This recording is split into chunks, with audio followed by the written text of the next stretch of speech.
Our next adventure here is the Black Cauldron, Defeat of the Horned King. The evil Horned King was after the Black Cauldron. The cauldron's dark powers would make him invincible. But where was the mysterious cauldron? The king had captured Henwin, a pig with special powers, thinking she had the answer. But Taryn, the assistant pig keeper who cared for Henwin, managed to free his pig. And she had escaped the wicked king. Now Taryn and his new friend, Princess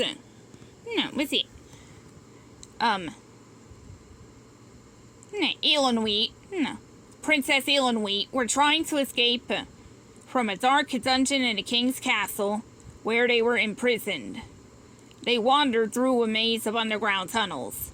When they came to an ancient burial chamber, something gleaming caught Taryn's eye. It was a sword. Taryn had always dreamed of being a great warrior, so he picked up the sword and took it with him.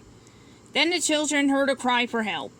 Following the sound, they came upon a kind old minstrel named Fluter Flam, held captive in another dungeon. As they began to free him, they heard the king's henchmen out in the passageway. They were after Taryn and Elenwee. The three fugitives ran to find an exit and got separated in a commotion. "Get them!" cried the king's henchmen. Wanted to corner Taryn, but when Taryn's sword touched the henchman's axe, the axe fell to pieces. The sword was magic. Princess Elenwheat found Taryn, and they ran for the castle drawbridge.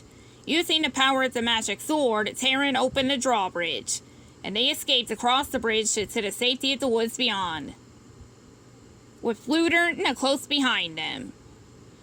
At last, they could stop and rest. Suddenly, a furry little creature tackled Fluter, looking for food. It was Taryn's friend, Gurgi. He knew that Taryn's pig, Henwin, was lost in the woods. Piggy's tracks," Gurgi said to Taryn. Today, the group followed Henwin's footprints to a lake. When Gurgi hopped onto some rocks in the water, a whirlpool began to swirl around them. It was so strong that all four of them, Gurgi, Taryn, Elenwheat, and Fluter, were pulled under. As if in a dream, they soon found themselves in an underground world. It was the land of tiny fairy-like creatures called the Fair Folk. "Hello," said Idlelig, king of the Fair Folk. "Can I be of any service?" The king was kind to the visitors, but best of all, Taryn found Henwin safe and sound among the Fair Folk. "Oh, Hen!" cried the Taryn. Henwin happily jumped into the boy's arms. Then the travelers told the king, Idlelig of the Horned King's plans. King Idlelig wanted to help. If Taryn and his friends could destroy the cauldron before the Horned King found it, they could stop him. King Idlelig knew where the cauldron was hidden, so he sprinkled the travelers with fairy dust and sent them off to find it. The friends soon arrived at a tumble-down cottage. Inside lived 3 witches, guardians of the Black Cauldron. They were not going to give it up easily. Taryn had on his magic sword. "I offer my dearest possession in exchange for the Black Cauldron," he said. The witches loved the bargain. They grabbed the sword greedily as the ground began to shake. Then the mighty Black Cauldron rose from beneath the earth. "Now quick, we must destroy it," cried Taryn, but it seemed indestructible. The witches looked on and cackled wickedly. "The Black Cauldron can never be destroyed," said one of them.